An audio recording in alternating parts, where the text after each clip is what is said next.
Okay, so we're back to Zuko now, and he very loudly and demandingly asks for surveillance reports and nautical maps. I don't know why he needs maps now when he's been at sea for 3 years now. You'd think he'd have those in stock, but whatever, that's not important. Zhao overhears this, apparently recognizing Zuko's voice. He seems to know Zuko and Iroh, but Iroh doesn't seem to know him since he prompts an introduction from Zhao, which I find odd. We don't get any history on these characters and how they might know each other, which is something I was kind of hoping for.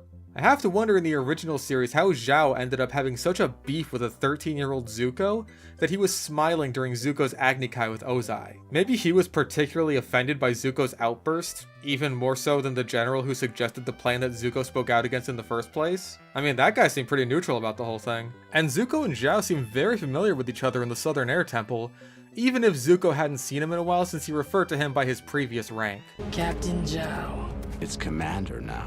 Wait a second, Commander is below the rank of Captain. Is Zhao bragging to Zuko that he got demoted? Nah, maybe it's different in the Fire Nation. Anyway, Iroh says that they're looking for reports of migrating shark squids to hunt and eat, and that's the excuse they give for needing surveillance reports. I feel like that's just gonna screw you over, because if you say that you're looking for something specific like that, then that's all the information they're gonna give you. Why would Zhao, even if he did believe them, which he very clearly does not, just say, oh yeah, here's where the shark squids are migrating.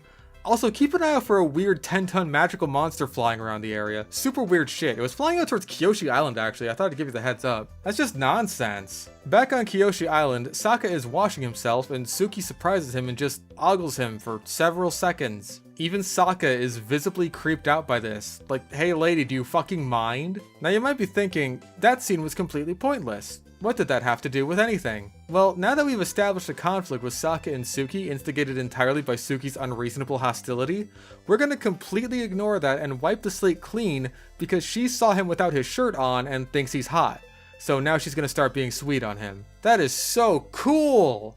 I wish I was dead! Why bother building a relationship based on mutual respect and character growth when you could just have Suki eye hump Sokka for several uncomfortable seconds and that's what kickstarts their relationship? That is so fucking cool I could just shoot myself. I hope the next scene diminishes my suicidal tendencies. Ah, nope, it's Katara waterbending again. Never mind. You can go ahead and let me drown now. She's using the scroll to practice now instead of platitudes, so that's at least something.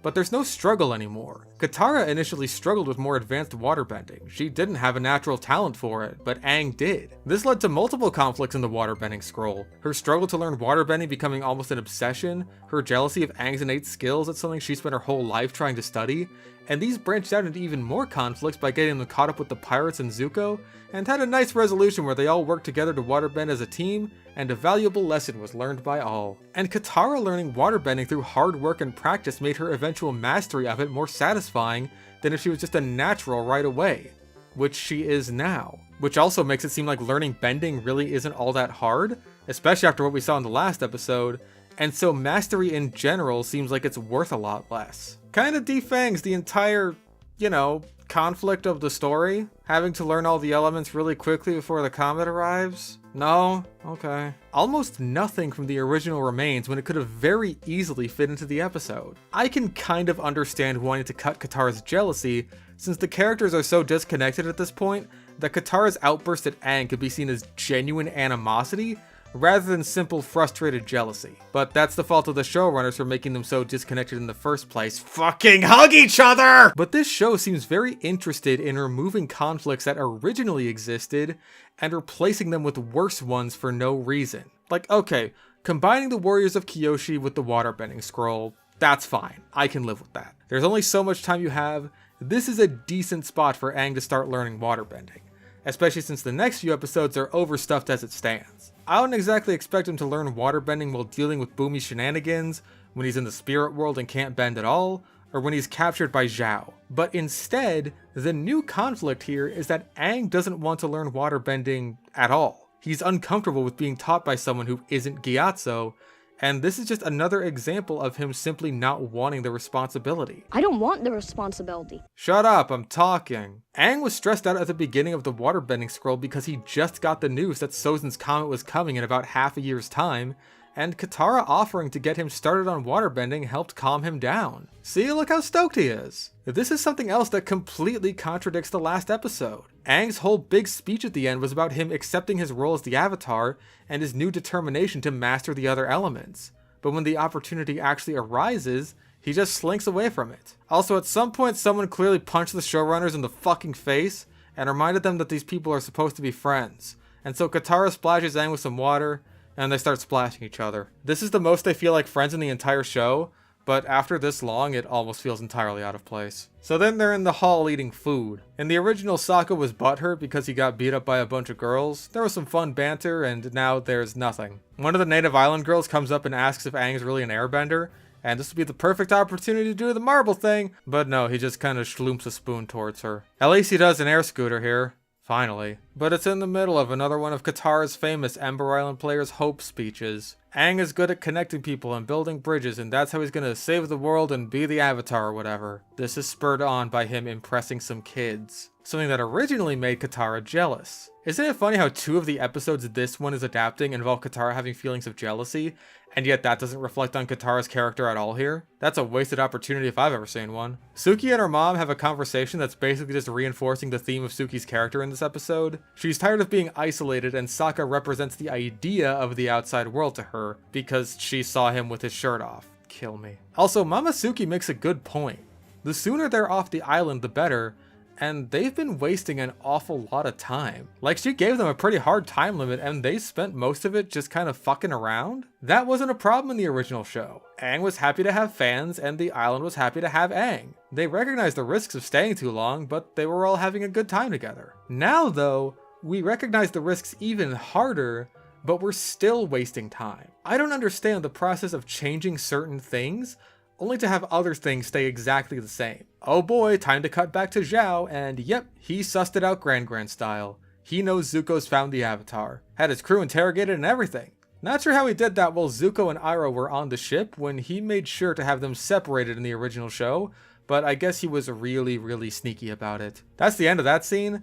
There's a lot of very small, short scenes in this episode since we cut back to Sokka immediately after this, when all we were told in that scene was that Zhao now knows about the Avatar. Sokka's practicing with his boomerang, which is nice to see. I like boomerang. And Suki jump scares him and just stares at him like a weirdo. This is basically meant to be the equivalent to Sokka first talking to Suki in the training hall, but now, instead of Sokka interrupting the girls during their training, Suki just acts like a weird stalker. She upstages Sokka at practice when he was just kind of doing his own thing, and then challenges him to spar without any words whatsoever, and then beats the absolute crap out of him. Look, she even goes in to grab him while he's just stretching and getting ready, and then the whole thing leaves him seeming pretty genuinely weirded out by the whole encounter. Why the fuck are you making me resent the Suki and Sokka relationship? Suki is being fucking weird. She's like a little kid pulling Sokka's hair because she likes him. Or I guess choking him out because she likes him. Maybe she's trying to see if he's got a choking kink. Stop that. You're better than that, Suki. This doesn't even feel empowering in a generic girl boss sort of way. This is just creepy and weird. There are people out there who genuinely think that this was handled better than the original, and I want to know exactly where you people buy your crack from. Okay, so Aang and Katara are finally reading into Kyoshi. Took you long enough. So how am I supposed to figure out how to save the world? How do I stop the Fire Nation from hurting more people? Well, kiddo, learning waterbending would be a strong start. Also, Katara just starts expositing some backstory for Kyoshi about how she was an orphan who was hired as a house girl by the richest family on the island. And wait, island? The island that Kyoshi herself made? That's like her whole thing. Do you remember Avatar Day? Wait a second, there she is killing Chin the Conqueror. Now I'm even more confused. And she's killing him straight up here. No room for ambiguity whatsoever. The show is falling for the fandom memes about Kyoshi. Okay, so then Aang has this utterly bizarre flashback about how when he trained in airbending as a kid, his raw power was so wicked sick nasty that he almost got his fellow students fucking killed. This reminds me all too much of Rey's training in The Last Jedi, where Luke is just scared of her raw, unbridled power. It doesn't mean anything. It doesn't inform any character choices from the person with that raw power. It's just, whoa, isn't it scary how they could be a fucking murder monster if they wanted to be? Yeah, but they're basically as goody two-shoes as good can get, so who cares? Also, Aang's airbending power seems to be pretty under control now, so what fucking difference does it make? The only exception is when he goes into the Avatar state, and that was a good enough motivation to get us here, so why do we even need this on top of that? Anyway, the scene ends with Katara telling Aang, "Hey dumbass, they're your past lives. If you want to know about the Avatar state so badly, why don't you just ask them?" Okay, she doesn't say it like that, but oh boy, more Zuko time. Another very short scene where now Zuko knows that Zhao knows because Zhao took off. Luckily, Zhao told the guy who was selling food the other day beforehand, otherwise Zuko would have no clue where to go next. Also, how does Zuko know which ship was Zhao's? The establishing shot the first time they meet Zhao shows this building here, not a ship. Isn't it amazing how all of this was way less contrived in the original show? Hey, now it's Sokka's turn to be a weird stalker. And despite their super uncomfortable last interaction, now he's actively going out of his way to train with her, I guess. There's no dialogue leading up to this, or any dialogue in the actual scene. Why would there be when we can just have these two basically dance together? I find it funny that Sokka insultingly dismisses Suki's training as a dance lesson in the original show, and then the showrunners here thought, hey, what if we made this actually like a dance? Wouldn't that be fucking sick? That is so cool. Speaking of diarrhea, Aang meditates to contact Kyoshi. In this aspect,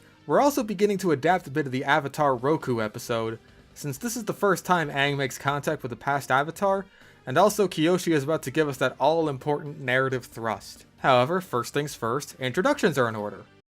Yeah, jeez. Okay, I hate Kyoshi here. She is just downright mean to Aang. Compared to Roku's introduction, he was so much warmer and kinder to Aang. He was happy to see him. And his initial question of what took you so long is more playful than anything else. Here, Kyoshi's like, Jesus, about fucking time. You don't know shit about being the Avatar, do you? It's like, yeah, bitch, that's why we're fucking here. This only gets worse as this interaction goes by. But first, there's another short scene with Zuko, which I think is fine, but largely superfluous. There's nothing in this scene that we needed or didn't already know, but what's said isn't insulting or anything. Speaking of insulting, we definitely needed Suki and Sokka dry humping each other to reinforce their relationship. That is so awesome, dude. Why bother writing relationships when you can just make your characters horny and stupid? That's what they did for Legend of Korra, and everyone loved the shipping in that show. Also, am I crazy here, or is Suki wearing makeup under her makeup here? Like, what do you wash your face with that takes off all the other makeup, but leaves the eyeliner and eyeshadow? The two actually have a conversation about being non-benders and still being able to fight, and I can actually appreciate that a little bit, at least as a concept. Everything leading up to it was cringe-ass dog water, but I actually like that as an idea for strengthening their relationship. They almost kiss, but oh no, time for action. Zhao is coming and he means business, probably. Back to Aang and Kyoshi, she starts telling him about what it means to be the Avatar. I don't have much problem with what she says here, but then she starts telling him about the Avatar state, and I'm more concerned with what she doesn't tell him. Oh god, no, not that. Thank fucking god she doesn't mention that. No, the really important thing about the Avatar state. When Roku gave Aang this same talk in the episode, The Avatar State, he talked about how if the Avatar was killed in the Avatar state, the entire cycle would be broken, and the Avatar would cease to exist. Kyoshi mentions basically every detail about the Avatar state that Roku mentions, except this one, which I find very odd because that means they're going to give Aang another Avatar state talk later to clarify this point. The Avatar state episode did a lot of work in clarifying confusion the audience may have had with the nature of the Avatar state. It didn't even have a name until this episode. I don't even remember what we called it when we played Avatar as kids until this episode. I was always a firebender, by the way. It also set up the Achilles heel of the Avatar state, which was followed through on in the season finale. So it was accomplishing multiple things at once, on top of also just telling a good story that explained why Aang couldn't just glow it up and go nuke the Fire Nation single-handedly. Now, ignoring the Achilles heel aspect of the Avatar state is a strange omission. I don't think they're going to ignore it altogether in future seasons, but that's going to make its introduction all that more clunky because, hey, we already got told about the Avatar state last season. Why are you suddenly telling us this one small detail? Might make the story a bit more predictable when what happened originally was pretty shocking. Also, I have mixed feelings about Kyoshi being the one to tell Aang all this stuff about being the Avatar instead of Roku. I like Kyoshi. Well, real Kyoshi. But I don't know if she's a good fit for this role. It wasn't just the fact that Roku was the Avatar before Aang that made their connection feel more personal. It was also the fact that Roku's story was so integral to how the war even started. this was his fight as much as Aang's. Roku was like the Herbert Hoover to Aang's FDR, left a big old mess for the next guy to clean up. And Roku fit into the role as a mentor very well, being firm and demanding, but also kind, wise, and supportive. Kyoshi doesn't quite fit that role, certainly not in the same way that Roku did. And this Kyoshi, well,